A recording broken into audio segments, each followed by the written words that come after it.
let's look at the cases in ethical journalism. There have been several cases where the media have debated ethical and not ethical issues in journalism. In print journalism, the matter isn't highlighted so much due to the limited coverage and the print being less sensational than the television. Indian television news is full of cases where ethical journalism has become the point of debate. In 2012, the rape and murder of 23-year-old student in Delhi shook the country.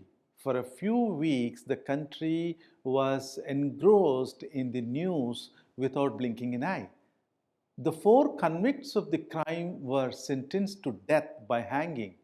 A few months later, filmmaker Leslie Woodwin made a documentary with the interview of the convict and his lawyers.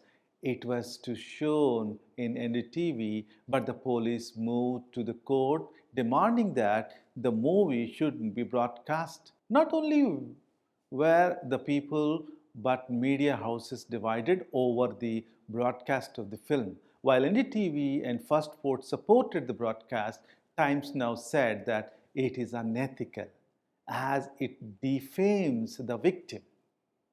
And if you see the BBC journalist who says that journalists started questioning the ethical boundary, saying that the documentary might weaken the cases. Eventually, the documentary was not screened on the television. It raised the debate on the ethical boundary on television.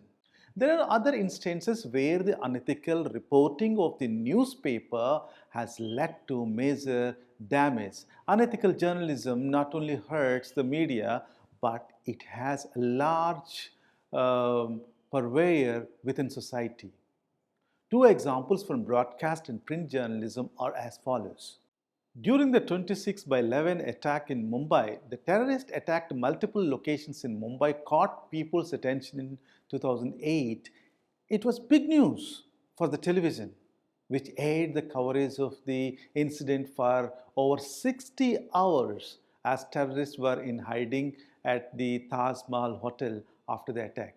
The incident became an example of unethical reporting after the television news gave out the minutes 2-minute details of the police operations on the TV. The terrorists got the updates from the television news channels as the hotel still had the connection. It was found out that the terrorists knew about the intricate details of the operation. Even the police movement as they watched it on television network. The error was repeated by almost all the mainstream channels, including CNN, IBN, NDTV, 24/7, Aaj India TV, and other television channels. The unethical compromised the national security and also put the security operation at threat. The problem remains with the print media as well. In the case of reporting on terrorism and crime, the media should wisely use a specific terms before calling an accused. In 2005, an accused arrested after the series of bomb blasts in Delhi was covered by Hindustan Times in an unethical manner.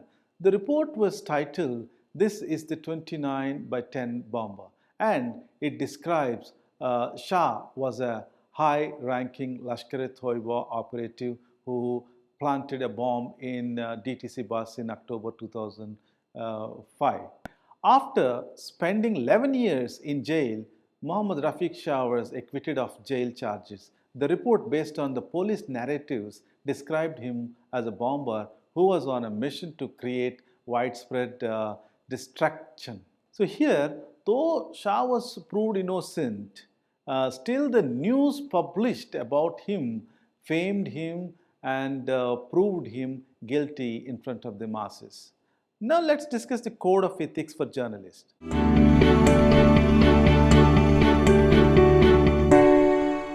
There are several codes defined for journalists and media houses, But some of the basic universal code for ethical journalism is defined by the Society for a Professional Journalist. It lays four principles as the foundations for journalists. SPJ Code of Ethics, which describes this. According to them, 1. Seeks truth and report it. The basic principle of the journalist is to seek truth and report the facts. A journalist should take responsibility for the news and report fact accurately. The journalist should identify the sources, caution before collecting facts, triangulate leads, and verify the claims. Second, minimize harm. Journalism is a risky profession. A journalist works on very slippery ground. A journalist's work involves putting in risk the identity of the sources, the subjects, and the organization. A journalist should also keep in mind that the pursuit of the news is not a license for arrogance or undue intrusiveness. A journalist has to give privacy to his subjects. He cannot trespass on their rights, and he cannot act in such a way that he causes an injury to the reputation of the subject. And the third one is act independently. Journalism is synonymous to independence.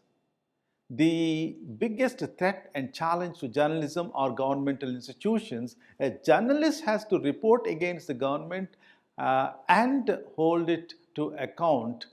But in many cases, a journalist is lured by government and other institutions for undue favors and other lucrative perks.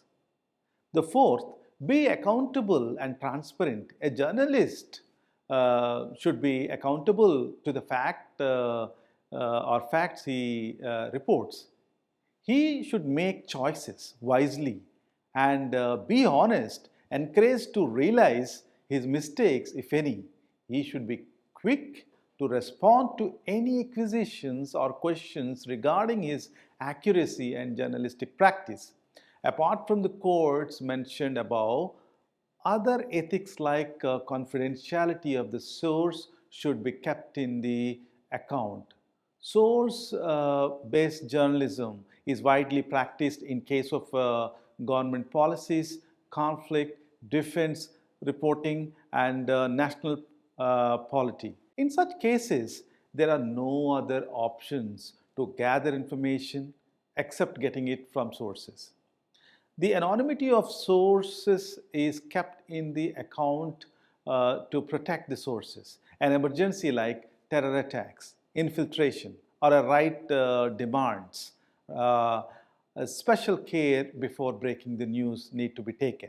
Ethical journalism in such cases demands that the news should be broken with utmost care, taking the national security in mind. The conflict of interest in breaking the news first against national security should be carefully judged and evaluated. Similarly, in case of rape or child abuse, special care should be taken as not to reveal the identity of the victim. It has often been seen that the photo of the minor victims are shown or rape victim identity is revealed. Such ignorance is unethical as it affects the identity of the victim in the long run.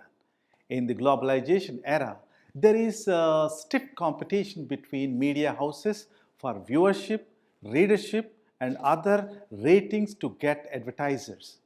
The stiff competition and the fight to sustain in the market have led media houses to sensationalize news and sugarcoat information to make it lucrative to an audience. Ethical journalism goes against sensationalization of news for the audience and present information in the most direct manner.